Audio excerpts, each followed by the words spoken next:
Welcome back, everyone, to the Canadian Baseball Network podcast. A very special episode, Jackson. The day has finally come. The Toronto Blue Jays are going to play in the World Series. Yeah, there's a lot of obviously hoopla, to say the least, maybe understatement of the century. Feels like the whole baseball world is in Toronto this weekend.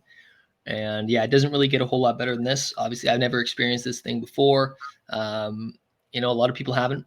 And it's just, I'm fired up. I'm excited. I don't know, like a lot of people talk about, are you nervous? Are you excited? I think I'm more excited because it feels like you're playing a little bit more house money for the Jays than the Dodgers. I think if I was a Dodgers fan, I'd be a little more nervous. I don't know about you, Matt.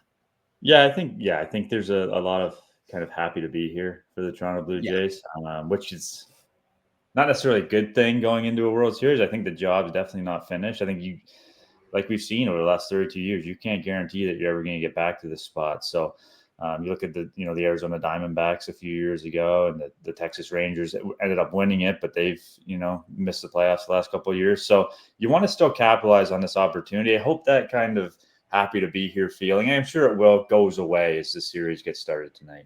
Well, and I think it'll have to because your first matchup will be Trey Savage against Shohei Ohtani. So welcome to the World Series.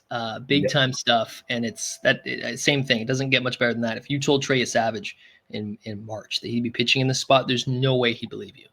Yeah, it's a pretty remarkable journey, but I think he's ready for it. He just seems like a guy that doesn't let this stage phase him, and obviously it's going to be a really special moment for him. But I think a lot of times too, when the first pitch is thrown, it becomes the next game, and obviously there's more at stake. There's more, like you said, hoopla around it. But once that first pitch is thrown, it's back to baseball.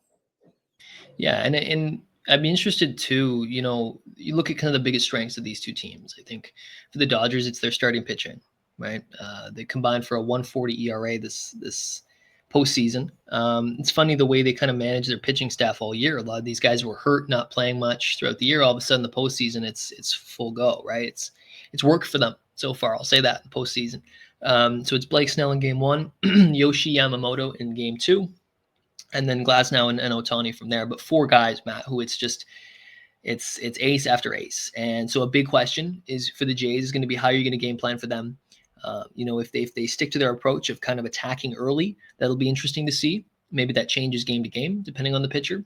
But that's certainly an area that I'm really, really keyed in on in terms of whether the Jays, who have slugged all postseason long, Vladdy's got a 442 average and a 1440 OPS in the postseason so far. So, you kind of take that and match it up against an incredible pitching staff. It's going to be really exciting to see. I think you have to play the long game here. You need to get to that Dodgers bullpen. If you cannot let Snell, these four guys, settle in whatsoever. You got to grind at bats, which they've done all year. Especially lower in the lineup, and maybe if you're Vladdy, you get a little bit more free range to kind of attack a little bit earlier. But I think you have to grind these guys out, get the pitch count up, and kind of play that patience game with them. Because if you attack early and you're not successful, you're going to be in a hole, pretty quickly. So I think you got to pick your spots where you're going to kind of, jump on them early. But I think for the most part, most of the lineup, it's going to be about, grinding up those at bats. And it was different, when they took on the Yankees, where there was questions about the Yankees defense, both in the infield and the outfield. So, that changed the dynamic. Also, the starting pitching wasn't nearly as nasty as this is. The Dodgers have a very good defense as well. Maybe not. The only two positions will be Max Muncy at third and Teoscar Hernandez if he's playing in the outfield. But other than that, they're really, really good defensively. So it's a little different that way. And I agree with you. You got to get into that bullpen because really, aside from Roki Sasaki, who has pitched tremendously in this postseason, they really haven't. That has been their weakness. Right, has been their bullpen. So that's an area for sure to capitalize on and attack. And, you have home field advantage as well, Matt. And the Jays have played tremendous. I keep saying tremendous for some reason. That's my crutch word today.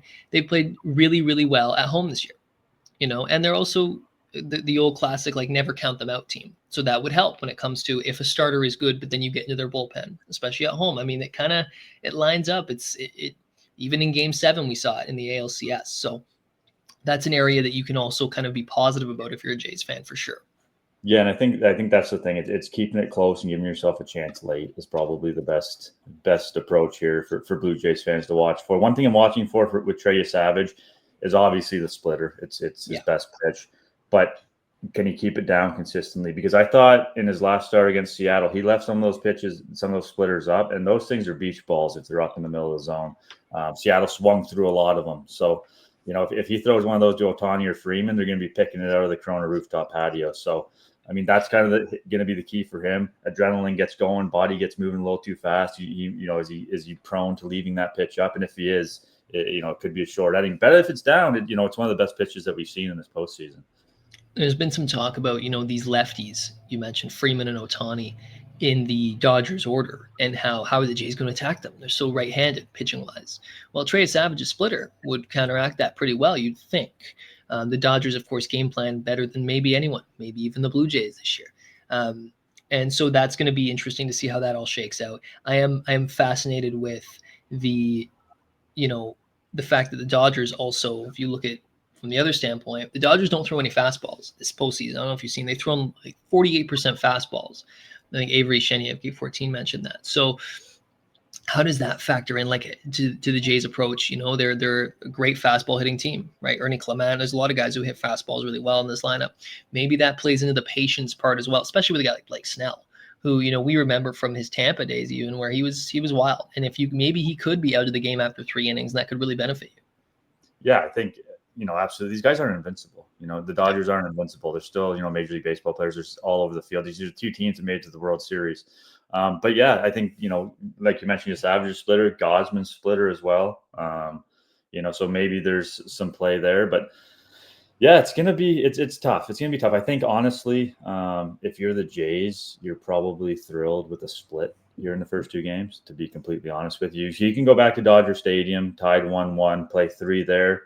You win even 1 there, you get it back to Toronto. And I think that's kind of, all you can ask for if you're a Blue Jays fan. Yeah, if you can get back to Toronto, even if you're down 3-2, absolutely, right?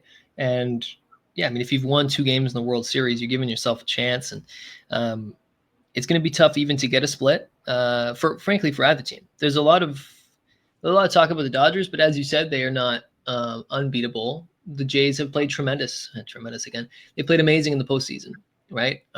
They tore the Yankees apart, and in Game 6 and 7 against the Mariners, they played incredible baseball.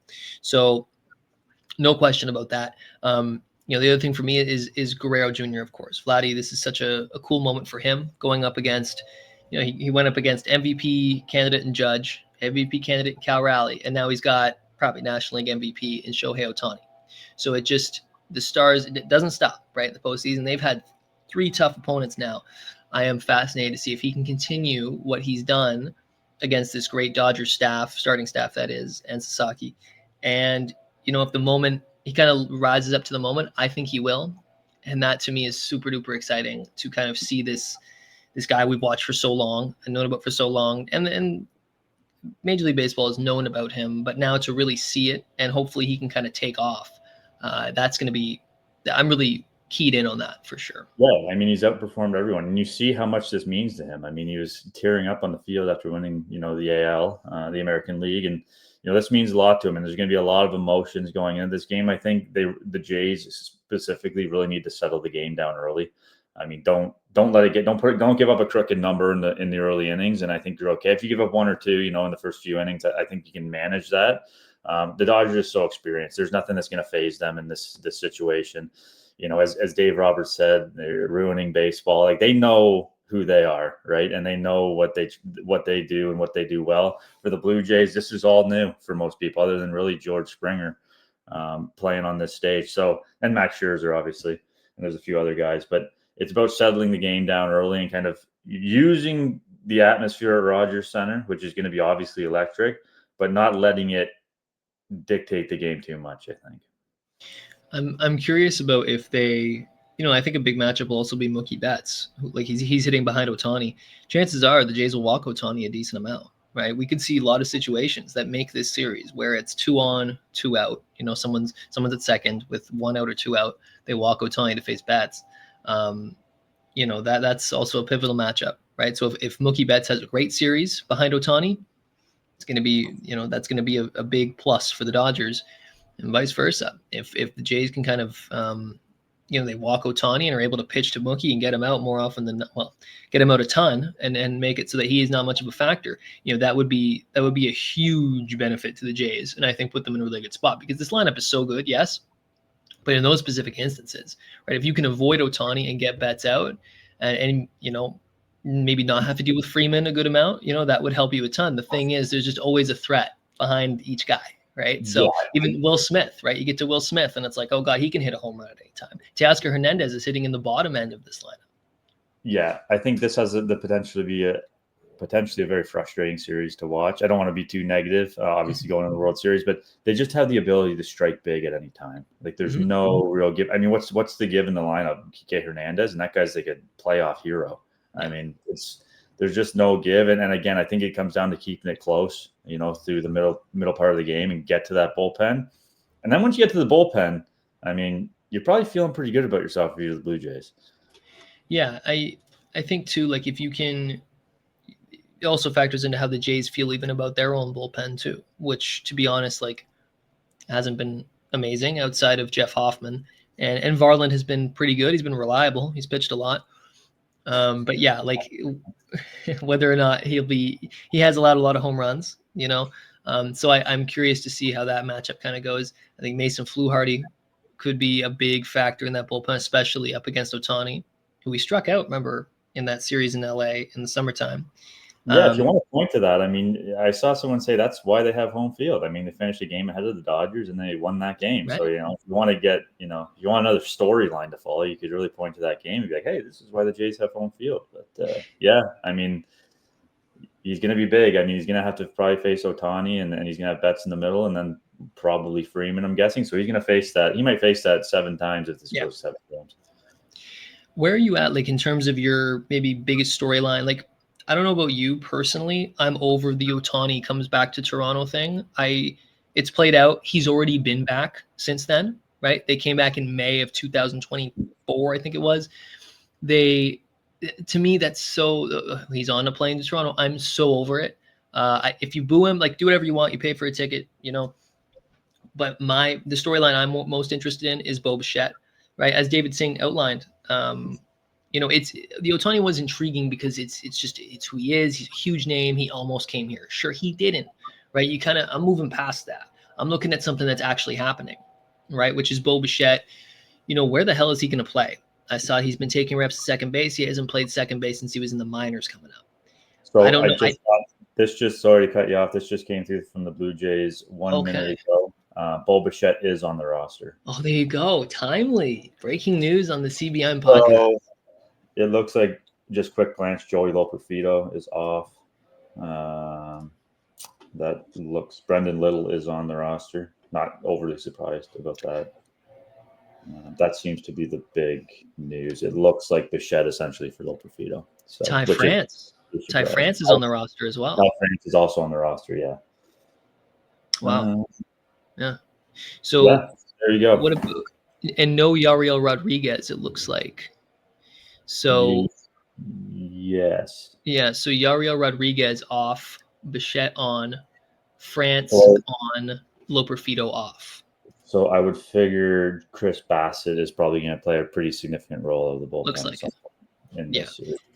That would make sense. Given Yariel Rodriguez did not, it looked like even in September, Matt, as we kind of moved into the postseason, that he maybe looked out of gas a little bit. Don't want to speculate on anything, but it makes a lot of sense. He didn't even pitch much at all, really, in any kind of meaningful spot for the Jays and any kind of leverage. So it makes a lot of sense. Ty France is an interesting one. Clearly, he's healthier now. He had that injury to start the postseason. I wonder what they're thinking there. I guess just getting another bench bat, maybe in a pinch hit scenario. Maybe they like a matchup or two against the Dodgers. I would say defensively, but I mean, Vladdy's no stiff defensively, so I wouldn't be too worried about that. I mean, there's no way you'd take Vladdy out. So that'll be interesting to see. But great to see Bichette on the roster. That's kind of what we were getting at here. I think the question now is where does he fit in? How does that lineup shape up? Second, does he? Yeah, that's what I'm interested to see now. I'm sure we'll get a lineup a little bit later in the day after we record this, and then if he's DHing, Springer goes to the outfield, which I think is fine. I don't think that's as big of a deal as people are making it out to be. His knee should be fine. I mean, he got hit by a pitch. It's been now a week. I think it was last Friday he got hit by that pitch. That's not, obviously it's not your best defensive outfield. But I mean, he can catch the ball. I mean, like Bo Bichette said yesterday about playing second, make the plays. I mean, he's got a million fly balls in his life. I mean, he's not going to be spectacular out there, but he's going to make the routine plays. I guess if I had to pick, I'd be more comfortable with Springer in the outfield than Bichette at second or short, to be honest. So it's kind of a lesser of two evils. Yeah, that's kind of the decision that you're going to make. Or does Bichette, is he just a pinch hit option at this point? I think if he's healthy enough to run the bases, he's in the lineup. So, yeah, I can't see him playing a lot of defense. I don't know if you saw the clip. There was a clip of him yesterday running the bases. I'm no coach. It wasn't, wasn't great, I'll be honest. But yeah, you're not necessarily counting on him for his base running in this series. You're looking at his bat, right? And his bat is ball in the gap and trot into second is what I want. Exactly. He put the ball in the piece. That's what you're worried about. Exactly. Hit one over the fence. Bases, so yeah. I don't think that really matters to them. But the Springer and the outfield thing, I think maybe they cycle. Like maybe it'd be a thing where, there's a game where it's Springer and left. Like it might be a matchup dependent too. Maybe you start Bichette against Snell, but maybe against Yamamoto, you have a different matchup you like, and Bichette comes in and pinch hits at some point. Or maybe playing back-to-back days in the outfield is too much for Springer. Like maybe you're able to configure the roster differently that way. But yeah, like it's the World Series. Springer is going to do – I'm sure Springer would be the first guy out there shagging fly balls, right? Like he wants this. They all do. They'll do whatever it takes. So as long as Springer's knee's okay, it's – I'll be honest. You hear a lot of this. I know AJ Pierzynski was talking about if Bobichet's healthy, he's getting 4 at-bats in the game. That's just – they don't overthink it here. I mean, whether it's DH and you're playing second, I don't care if it's Cy Young on the mound. You want your best hitters in the lineup. And I think he plays all 4 games. I don't see how it plays out any other way. Because, the way I look at it is what if, someone else gets 3 of those at bats and you lose by a run. Yeah. He comes late. I just think he's one of the better hitters in the game. He's one of the better hitters in this series. I know he hasn't played in 6 weeks. Yeah, I got to get that guy 4 at bats if he's healthy.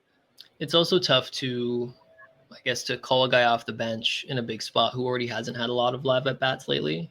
You kind of want to give him an opportunity to kind of be in the game. So he was your best hitter all year. He was your best hitter. I mean, that's kind of how I look at it. I know he hasn't played in a while. I know he's been injured. I know he's kind of been an afterthought, and this team's playing really well. But this, especially baseball, like you need your best hitters in the lineup. If you're gonna have a chance with the Dodgers, you got to grind out bats. Your starting pitching has to be really good, and you're gonna need some timely hits. I mean. And who's better than that than having, if you look at the top 4, potentially you're looking at Springer, Lucas, or, whoever you want to put in depending on who, right or left, Guerrero, Bichette. I mean, those are 4 of the best hitters in the, it's not quite Ohtani, Betts, Freeman, but it's not bad. It's pretty close. It's really good. And it's worked for them a lot this year. Right. And having Bichette hit behind Vladdy is so huge. And I don't know what you think about it, but I got to get that guy 4 at bats. I mean, I just can't. I don't know if I can stomach having him if he's healthy. And again, that's the big question: how healthy is he? But if he's healthy, and you lose this series and he's not in the lineup, that just doesn't sit right with me. I'm sorry. I don't want IKF playing second. Great defense. He's had some big hits in this series, but I'm not going down with IKF in the lineup over Bichette. It's not going to happen. I hear you. Anyone will ever criticize you for doing that. So yeah, and Bichette at second is so much different than Bichette DHing and putting Springer in the outfield, right? I think that if you do that mix, it's probably honestly what they'll do. That's definitely the more likely of the scenario. I don't think he plays second, probably. No. I think that was a bit of a smokescreen in a way. Yeah. The thing with Springer in the outfield, I worry. I'm a little more worried about the knee, I think, and I worry about he was so good DHing all year, but at the same time, this is a sprint, right? And you've got the other thing too is the starting rotation for the Dodgers is so good. You do want your best hitters in the game, kind of like you mentioned, the 4 at bats, but to me, it's less about Bichette's impact and more how it impacts the other components of the lineup. But ultimately, health kind of not that it completely goes out the window, but you're kind of just doing everything you can to scrape by right now. So it's that mindset, right? And that kind of what the Dodgers are even dealing with. You get to they're playing their 180th something game. It's like no one's feeling good right now. I think spring you got hit by a pitch. There's no structural damage. I know it hurt. I'm not downplaying it whatsoever. But it's been a week. I mean, how bad could it be? To be honest, he looks fine running the bases. That's me looking from the outside. I don't have any inside information, obviously, to that. But like, to get Bichette in the lineup, I think it's worth doing. Especially you got Varsho, you got Straw late in the game defensively. If you're up, like you can still mix and match there. Obviously, depending on the situation in the game, but I don't know. I just can't stomach if Bichette is healthy enough to not put him in the lineup every game. How much do you? Well, first of all, the rest and the lack of travel is good for Springer for sure. How much do you think you'd have to be up by though to take Springer out of the game defensively? Because that scares me too, right? Let's say you're up by 2 in the 8th inning or 9th inning, take him out. Dodgers tie it up. Now you've got Miles Straw hitting leadoff. Yeah, I mean that's definitely you have to think about that, but. I just don't. Springer's not a butcher defensively. That's what I don't. I get the knee. I understand that. The knee is the wild card. Yeah. He's not Anthony Santander out there. Santander and somebody that looked like me running around out there for a little bit, chasing balls in the gap. And he's got Varsho to his right or left, whatever. Wherever. And you're gonna have probably Lucas in left or whatever. And he's a good defender. Yeah. I mean. I think if you're winning the game, and it's the 9th inning, you make that defensive substitution. Trust your guys. You try to win the game. You try trust to win your closer. Yeah. Yeah, and then if it goes to extras, you put your best defense out there in the 9th and you blew it. Like there's only so much you can prepare for. They're going to prepare for everything, but there's only so much you can do with the roster the way it is, and you have to give yourself the best chance for the majority of the game to win the game. And so where do you think we see Ty France then? Like I was just trying to think. I mean, he's not going to start, I don't think, because the DH and first base are all taken up clearly. A pinch hit, but for who? Like maybe in a situation, because he's not. I don't think France's numbers against lefties were particularly incredible. He's not some lefty killer this year. So I really don't know what kind of role they have for him. It wouldn't be defensively. That one is really intriguing to me. Obviously, they have something in mind, probably pinch hitting for one of Barger or Lucas at some point against a lefty, but it's, I think the biggest thing you kind of hit the nail on the head was this is a sprint. This is like I'm looking at the roster right now. You probably shouldn't see Lauer, Little. Yeah. You're not going to see Heineman unless barring an injury. You shouldn't see France. Like you're not going to see those guys. Like you have a lead. If your starters do what they're supposed to do, you're going to see Varland, you're going to see Dominguez, you're going to see probably Bassett and Hoffman out of the bullpen, maybe Fisher. I just like think you might see those guys, and we've seen it with Louis Varland already. You're going to see those. You might see those guys 7 times. Oh yeah, Fluharty too. Yeah. Fluharty. Sorry, yeah. You don't care about pitch count. You don't care about your general arm soreness. You don't care about. Yeah. It's just you get in there, the adrenaline gets going. You're going to see you should see the same guys over and over again. You're not going to see Little's not. You shouldn't pitch. You have to fill out the roster. I'm just being honest. Like, oh yeah, I hear you. Really, Lauer shouldn't pitch. Like, there's no if all goes to plan and relative to plan, you're not going to see some of these guys. It's a 26-man roster that you're going to use your best as often as you can. Brandon Little is an intriguing one, given the lefty matchups we talk about. So when they use Fluharty will be really important in terms of finding that right moment where you need to use your best left right now, your best lefty to get, like we talked about, the Ohtani and Freeman part of the order out. Because, you don't want to be in a situation where you've got to use Brandon Little in that spot or Eric. I wonder where... Yeah, like Eric Lauer would probably just be like if it's lopsided either way and you get some innings, that kind of thing. I think Bassett is an intriguing one in the bullpen. I'm talking righty lefty, just in general. I think in a decent leverage spot. Like I don't know how you'd rank kind of the leverage right now. Obviously Hoffman won, and then some combination between Dominguez and Varland. Probably Dominguez ahead of Varland right now, but to be honest, I don't really know about that. And then someone like Fluharty because he's the lefty, but then it's probably Bassett in there. Bassett looked really good in the 8th inning. Yeah, it's 1 inning. You don't want to overact too much, but he's a veteran. He's got experience. He's never won a World Series. This is probably going to be maybe his last chance. So I love the idea of putting him in the bullpen and just, his stuff plays up, right? Yeah, 100%. And we saw that against Seattle, and John Schneider pulled the right string in that sense. The key to this series to me is your starting pitching, not taking you out of it early and grinding out at bats. And Bassett can kind of be that long guy out of the bullpen, I think, potentially 2-3 innings and just kind of let it fly. Or he can come in late in the game. I just don't see a situation. We saw it with the Mariners, leaving Andres Munoz in the bullpen. Yeah. In the 7th inning there against Springer. You just can't do that. You're playing every game like it's game 7. So I think you're going to see a ton of Sir Anthony Dominguez, Mason Fluharty in those spots for those lefties at the top of the lineup. You're going to see a ton of Jeff Hoffman, I think. And Chris Bassett can play a big role. Louis Varland always does, kind of in those middle innings, kind of the fireman type role. Yep. But yeah, I think you're going to see a lot of the same guys, and I think that's the way you have to play it. Because you can't mess around. I just don't see Little pitching in this series. I'm sorry, I don't see Lauer pitching in this series. Hopefully not. Yeah, if Little's pitching a lot in this series, things have gone really wrong, I think. I think if Lauer's pitching in this series, it's someone got knocked around and he's out in the 2nd inning and he's trying to eat a few innings. I think that's kind of that play there, and yeah. Are you, in terms of the rotation for the Jays, we haven't talked about that too much outside of Savage. So presumably it'd be a Savage and then Gausman and then Bieber and then probably Scherzer, given the look of the roster. In terms of how they match up, you'd obviously give the Dodgers the edge, but how much? I mean, Bieber has had one good start, one not so good start. Scherzer looked great in Seattle. Again, you get him out on the West Coast, maybe you give him kind of an opportunity, bigger ballpark, but the Dodgers hit home runs. I don't really know how much that factors in. My concern with Scherzer would just be the long ball. Bieber with his command hasn't been great, especially with the off-speed stuff. Where are you kind of at there?